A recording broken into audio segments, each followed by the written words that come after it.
The Souls series has some truly unforgettable boss fights, with equally unforgettable boss music.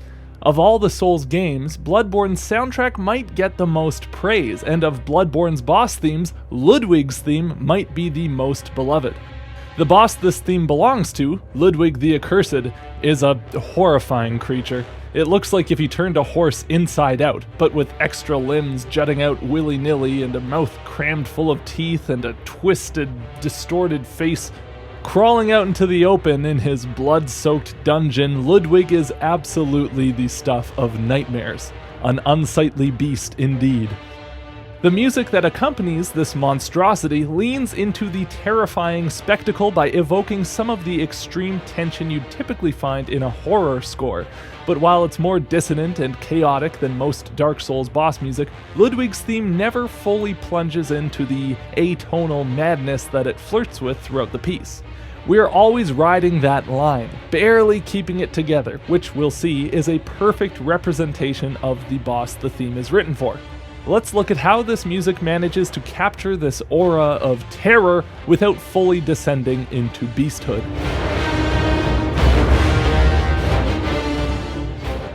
Right off the top, we see some horror movie strings creating an eerie tension with these high A-flat and E-flat notes over top of a D bass pedal.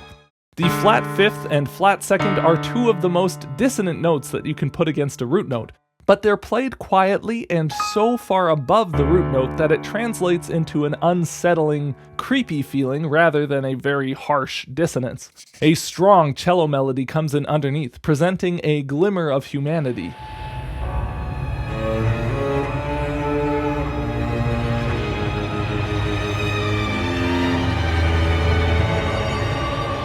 The cello melody immediately sets the Gothic tone and also establishes the key of D minor by walking up the D harmonic minor scale from the 5th to the root. The harmonic minor scale features both the flat 6th and the raised 7th, which makes a very unusual augmented second interval between those two notes, and the melody hits us with this distinctive sound right away as we jump from this B flat to this C sharp. This defining feature of the harmonic minor scale has a cross between darkness and elegance in it, especially presented with the rich sound of the cello that beautifully fits with Bloodborne's aesthetic.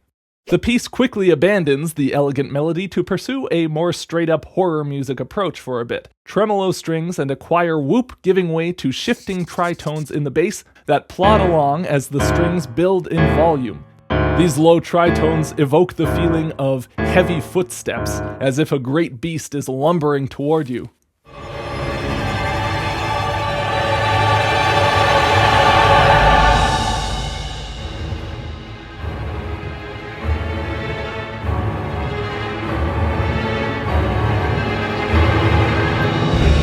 The tritone interval is famously dissonant, and putting them in such a low range only makes them more so.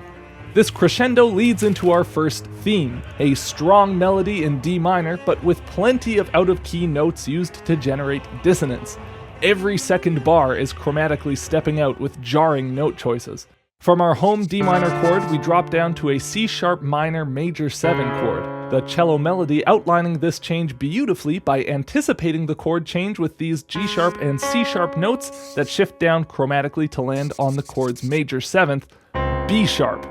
The 5th of the chord, G sharp, then resolves back up to the A where we started, moving down to outline a D minor triad over the C natural bass note. And then this last D moves up a half step to an E flat, the flat second of the key, and resolves down to an A flat, the note a tritone away from our key of D.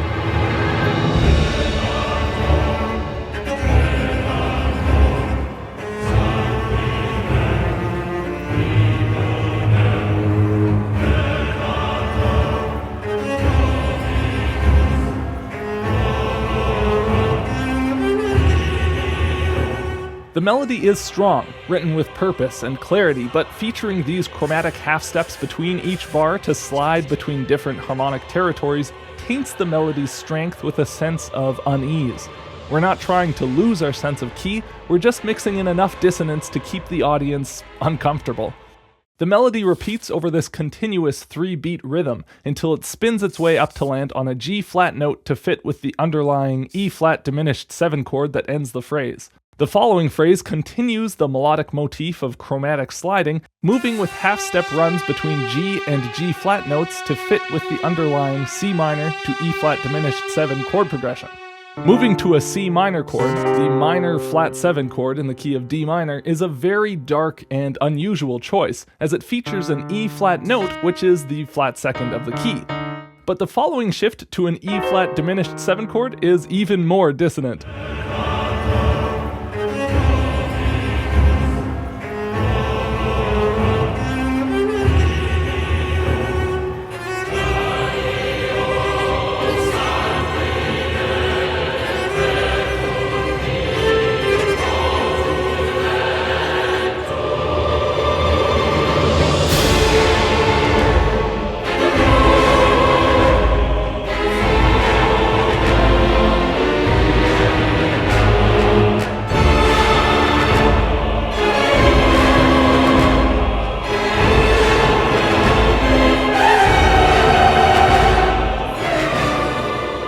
If the tritone is the devil's interval, then the diminished 7 chord must be his summer house.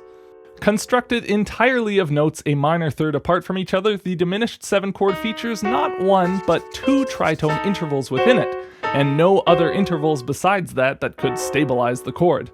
These very dissonant chords are typically used as tension builders that can resolve up to where you want to go, as I talked about in my recent video on Dark Souls music in general. But Ludwig's theme tends to exploit the sound's demonic qualities by refusing to resolve them in the usual manner. The section that follows the main melody puts the choir at the forefront, making them sing an absolutely atrocious chord progression. Over half of the chords in these 8 bars are diminished chords, and none of them resolve the way diminished chords typically want to resolve. And the chords that aren't diminished in this progression are minor chords that jump to other minor chords a tritone away, a completely jarring harmonic move.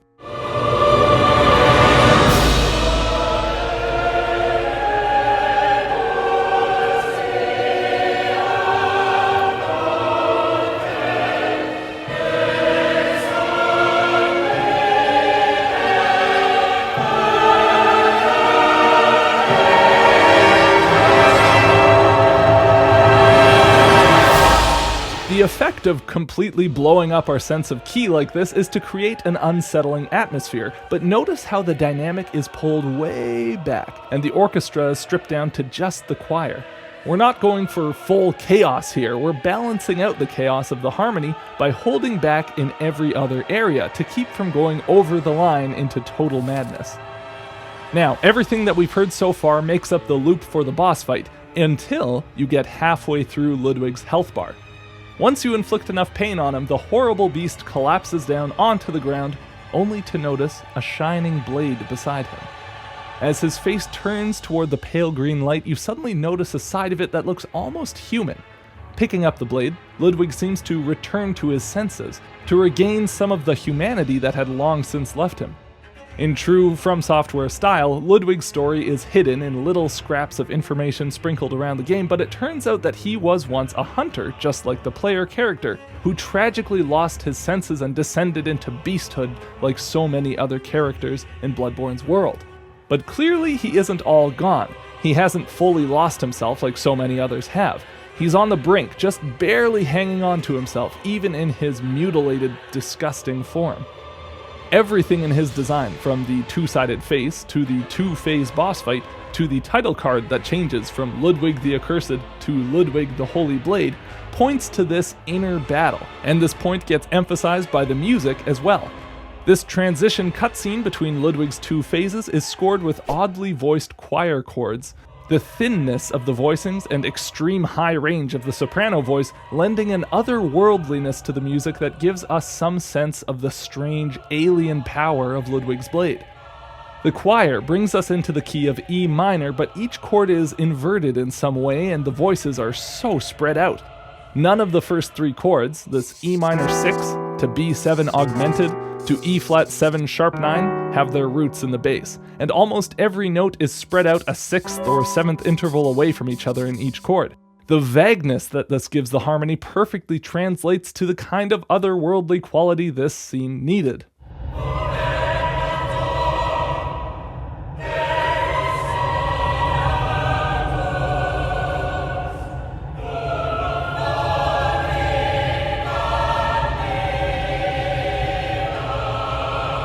As the bizarre choir chords continue, strings come in and begin a slow, gradual crescendo, clarifying the new 3/4 time signature with this repeated A note. As more and more members of the orchestra join in, this A note grows into larger and larger chords, ending up on a gigantic D-sharp diminished 7 chord that builds to a climax right as we move into the second phase of the boss fight, resolving to the new key of E minor.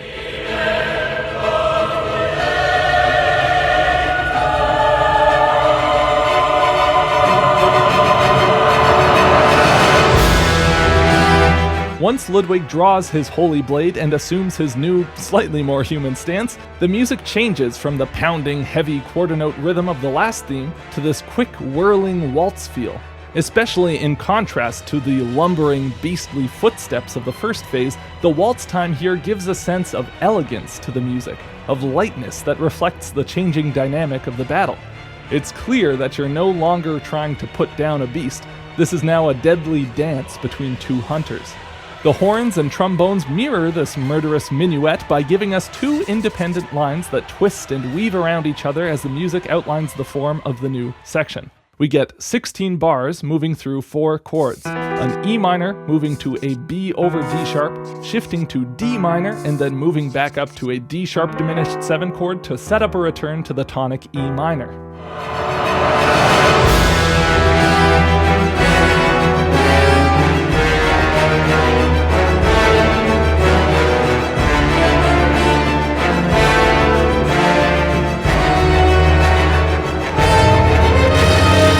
To those of you who saw my recent video giving an overview of the Souls series music, you might recognize this kind of chord progression, where the bass descends chromatically from the 1 to the flat 7 and back, using both the 5 chord in first inversion, here B over D sharp, and the diminished 7 chord, here D sharp diminished 7.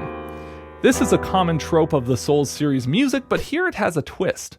Much like we saw in the first phase section, we use the minor flat 7 chord to give the music a tragic quality. When the main melody comes in, we see it once again starts by sitting on the 5th of the tonic chord and then chromatically embellishes that 5th with a sharp 4 to 5 to flat 6 to 5 walk around. This is a distinctive melodic figure, but the rest of the phrase is made up of basic outlines of the chord progression. A walk down, a B triad, a 3-2-3 embellishment of our D minor's 3rd, and a resolution from this 3rd up to the 3rd of the following D sharp diminished chord.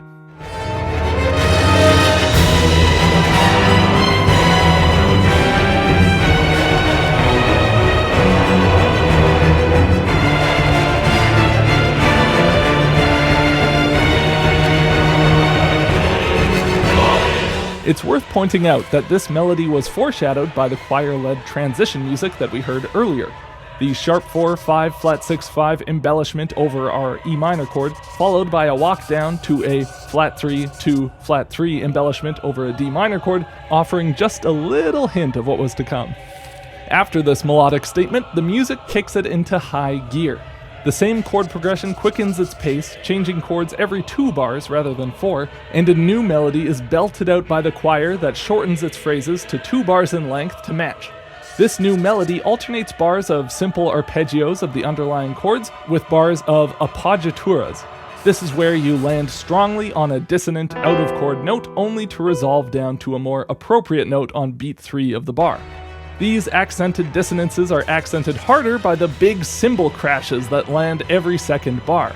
All of these elements together, the quickened harmonic rhythm, the busy offbeat rhythms of the accompaniment, and those cymbal crashes, push the piece into new heights of intensity.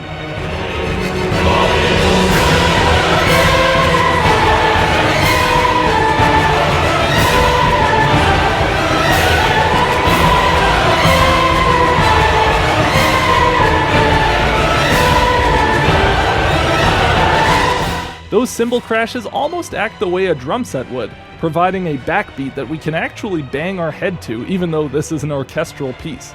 I think that's a big part of why this piece is so popular online.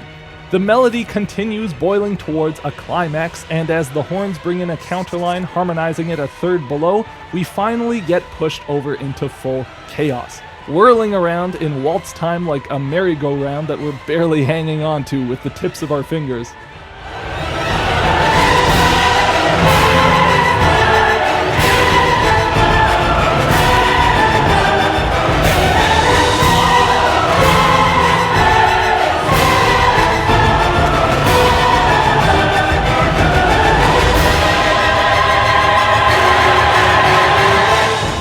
This all culminates in a giant, fantastically dissonant held chord, a D-sharp diminished 7 chord without the flat 5th, and with a C major triad kind of crammed inside. So not only do we have the dissonance of a diminished 7 type sound, we also have 2 separate crunchy rubs between the F sharp and G notes, and E and D sharp notes. This gives us the root, the minor third, the major third, the 6th or diminished 7, and the flat 9th. So I don't really know what you would call this big chord. A D sharp diminished flat 9 flat 11, a D sharp 6 sharp 9 flat 9, a C sharp 4 over D sharp. It's a tough chord and a tough sound, and sitting on it for such a long stretch is a perfect climax for such a horrifying boss fight. As much as Ludwig might remember his manhood, he is still a monster at the end of the day, and we are here to hunt. This piece somehow nails the perfect balance of horror and tragedy, moving from the creeping dread of the initial phase into the alien strangeness of the choral transition, into the gothic elegance of the final waltz that feels like a deranged celebration of death. It somehow manages to feel like it's always just on the edge of breaking down, barely keeping itself together without fully succumbing to madness. The music elevates this boss fight into an unforgettable moment and one of the best bosses of the Souls game canon, and I hope you enjoyed my take on it. If you want to support what I do, you can check out my Patreon page, or just share these videos to anyone who you think would enjoy them. Thank you so much for watching, and I'll see you all in the next one.